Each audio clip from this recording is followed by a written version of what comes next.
Voilà, bonjour. Alors aujourd'hui, je vous propose de traiter une question un peu théologique, puisqu'il s'agit de savoir si l'Église sera enlevée avant ou après la tribulation. Alors bien sûr, il ne s'agit pas d'une question fondamentale, hein, comme la doctrine du salut, donc je respecte tout à fait de mon côté les différentes interprétations que les frères et sœurs peuvent avoir sur ce sujet.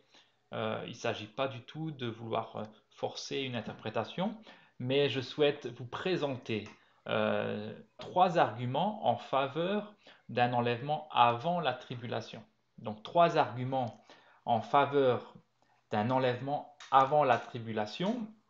Et le premier argument se trouve dans le livre de Daniel, avec la prophétie des 70 semaines que l'on retrouve dans Daniel chapitre 9, et versets 24 à 27. Alors, c'est 70 semaines qui ont été fixées sur le peuple d'Israël et sur la ville sainte, Jérusalem.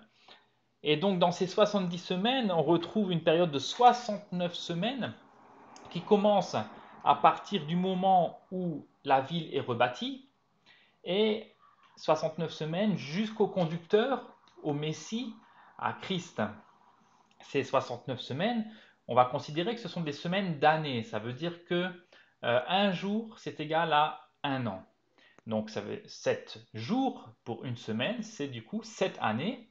Et si on fait le calcul, du coup 69 semaines fois 7 ans, on arrive à 483 années. Alors maintenant, il faut savoir à partir de quand on commence cette période. Et si on regarde dans la parole le seul décret qui nous est accessible, il s'agit de celui du roi Artaxerxès en 445 avant Jésus-Christ, hein, la 20e année du roi Artaxerxès, du temps de Néhémie, où l'ordre a été donné de rebâtir Jérusalem. Donc si on part de cette date butoir 445 avant Jésus-Christ et puis qu'on va jusqu'à la 69e semaine d'année, on arrive à donc plus 483, et bien on va arriver à l'an 38 après Jésus-Christ.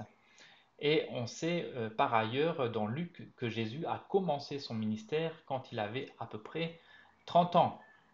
Donc voilà la première partie de cette prophétie des 70 semaines. Donc il reste une semaine, la dernière semaine d'année, la 70e semaine. Et puis on pourrait se poser la question, mais pourquoi le terme de cette prophétie n'est pas arrivé? Donc il faut vraiment réfléchir à ce que c'est une prophétie qui concerne Israël. Et dans cette prophétie, il n'est pas question du temps de l'Église. Alors quand Jésus est mort et sur la croix et qu'il a offert le salut avec le pardon des péchés euh, pour tous ceux qui croiraient en lui, euh, donc a commencé le temps de l'Église. Et dès que l'enlèvement de l'Église aura lieu, alors la 70e semaine de la prophétie pourra recommencer. Donc il s'agit donc de ce premier argument en faveur d'un enlèvement de l'Église qui marquera le terme de ce temps de l'Église. Alors, on va prendre la suite, puisqu'en fait, juste pour expliquer courtement cette dernière semaine, elle est divisée en deux parties de 3 ans et demi. Et nous voyons donc dans Daniel chapitre 9, verset 27, que l'Antéchrist fera une solide alliance avec plusieurs pour une semaine. Et au milieu de la semaine, il fera cesser le sacrifice et l'offrande. Et on voit ce signal qui sera au milieu de la semaine, après 3 ans et demi, où l'Antéchrist ira dans le temple de Dieu pour se proclamer lui-même Dieu. On peut retrouver ce passage à propos de l'Antéchrist dans 2 Thessaloniciens au chapitre 2, les versets 3 et 4, euh, quand Paul écrit que personne ne vous séduise d'aucune manière, car il faut que l'apostasie soit arrivée auparavant et qu'on ait vu paraître l'homme impie, le fils de la perdition. Donc il s'agit de l'Antéchrist. L'adversaire qui s'élève au-dessus de tout ce qu'on appelle Dieu ou de ce qu'on adore, il va jusqu'à s'asseoir dans le temple de Dieu, se proclamant lui-même Dieu. Donc ça, c'est le signe qui va apparaître au milieu de la dernière semaine. Et ça sera un signe important que l'on retrouve dans plusieurs passages de la parole. Le, ce qui est intéressant, c'est de voir dans l'Apocalypse, chapitre 13, verset 5, que à partir de ce moment-là, que que l'adversaire, l'antéchrist, ira s'asseoir dans le temple de Dieu, il aura le pouvoir d'agir pendant 42 mois. Donc 42 mois, 3 ans et demi, ça c'est le temps que l'on peut retrouver dans Apocalypse chapitre 13, verset 5. Et puis on retrouve également le détail de ce temps, de cette deuxième partie de la tribulation à la fin de Daniel, où il est parlé que je retrouve le passage, Daniel chapitre 12, le verset 11, depuis le temps où cessera le sacrifice perpétuel et où sera dressée l'abomination du dévastateur. Donc il s'agit également de ce même signe où l'Antéchrist ira s'asseoir dans le temple de Dieu. Il y aura 1290 jours, heureux celui qui attendra et qui arrivera jusqu'au terme, jusqu'à 1335 jours. Et donc on retrouve également ce même laps de temps de 3 ans et demi à partir du moment où l'Antéchrist ira s'asseoir dans le temple de Dieu. Donc ce qu'il faut retenir dans cette prophétie des 70 semaines, c'est que la dernière semaine, la 70e semaine, n'a pas encore démarré tout simplement parce que l'Église est encore présente et que c'est le temps de l'Église qui n'avait pas été encore révélé à l'époque du prophète Daniel. On part sur un deuxième argument que l'on peut voir directement dans l'Apocalypse, l'Apocalypse chapitre 1.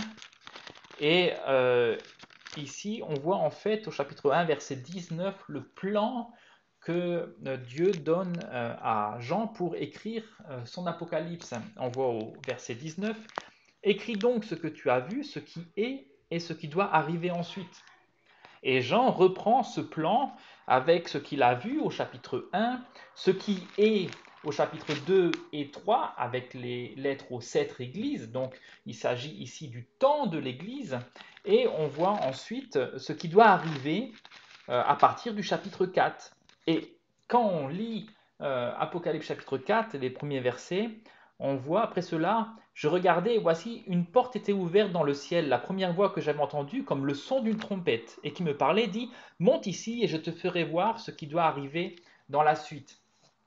Et l'interprétation qu'on peut en faire, c'est qu'il s'agit ici aussi d'une illustration de l'enlèvement de l'Église avant le temps des tribulations qui va se situer par après. Alors pourquoi est-ce qu'on peut dire que c'est une illustration de l'enlèvement de l'Église? Eh bien tout simplement parce que juste après, au verset 4, l'apôtre qui est enlevé au ciel voit des vieillards revêtus de vêtements blancs. Et nous savons que les vêtements blancs, c'est la promesse à celui qui vaincra pour l'église de Sardes. Et sur leur tête, des couronnes d'or. Et voilà encore une promesse à celui qui vaincra pour l'église de Laodicée.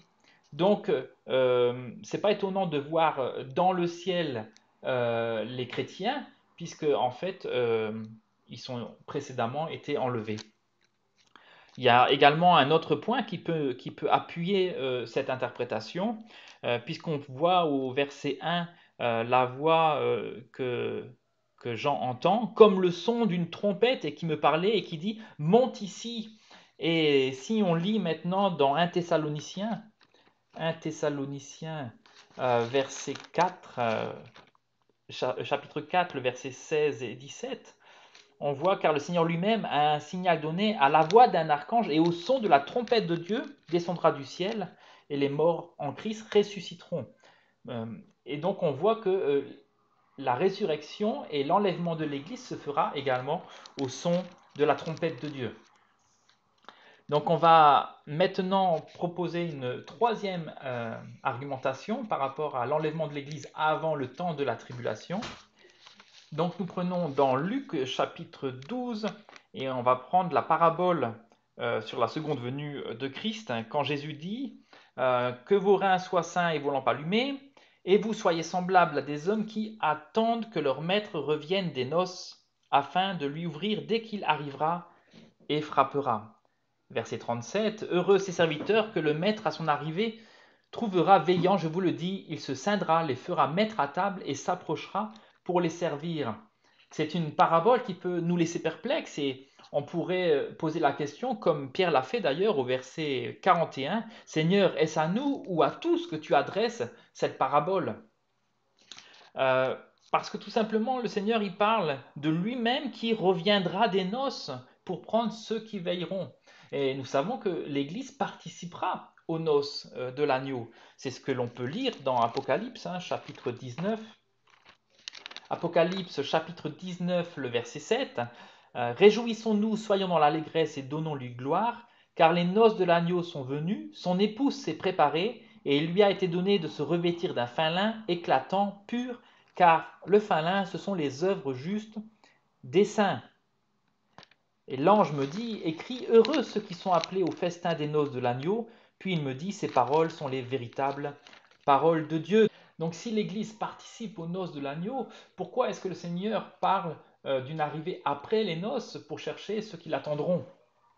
En réalité, on sait, en lisant l'Apocalypse également, qu'il y aura des personnes qui seront sauvées pendant la tribulation.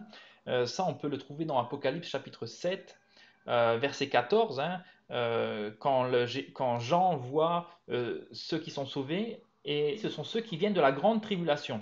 Ils ont lavé leurs robes et ils les ont blanchies dans le sang de l'agneau. C'est pour cela qu'ils sont devant le trône de Dieu. Et par ailleurs, on voit aussi, vous vous rappelez, dans Daniel, les derniers versets de Daniel chapitre 12, où il était écrit Heureux celui qui attendra et qui arrivera jusqu'à 1335 jours. Donc ça veut dire qu'il y a des personnes qui seront là pendant ce temps de tribulation et qui devront attendre le terme de cette tribulation. La question pour nous, c'est de participer aux noces de l'agneau. C'est pas de savoir si oui ou non il y aura pour nous une deuxième chance, mais c'est de réellement, comme dit la parole, heureux celui qui participera aux noces de l'agneau. Quand l'apôtre Pierre pose la question au Seigneur, Seigneur, est-ce à nous ou à tous que tu adresses cette parabole? Le Seigneur ne lui dit pas, non, c'est pour d'autres personnes. Euh, Au contraire, il répond avec une autre parabole, la parabole des deux serviteurs, pour montrer que nous devons tous veiller et qu'on ne doit pas penser que nous aurons toujours le temps par après. L'appel du Saint-Esprit est toujours le même. Aujourd'hui, si vous entendez sa voix, n'endurcissez pas vos cœurs. Et le but de Dieu, c'est que nous ne puissions pas subir la colère, mais que nous puissions, nous, entrer dans son repos. Voici donc trois arguments en faveur d'un enlèvement de l'Église avant la tribulation. Il y avait tout d'abord la prophétie des 70 semaines, puis nous avons vu le plan de l'Apocalypse, avec l'Apocalypse chapitre 1, verset 19, et enfin la parabole du maître qui revient des noces. Et puis si vous aviez des contre-arguments, vous pouvez toujours me les faire parvenir, j'aurai plaisir à les étudier. Voilà, ce qui compte, c'est pas de faire un débat stérile entre nous, mais c'est de rechercher l'espérance chrétienne. Et il est écrit dans Tite, chapitre 2, verset 13, que nous attendons la bienheureuse espérance et la manifestation de la gloire de notre grand Dieu et Sauveur Jésus-Christ. Voilà notre but. Alors que le Seigneur vous bénisse et à très bientôt.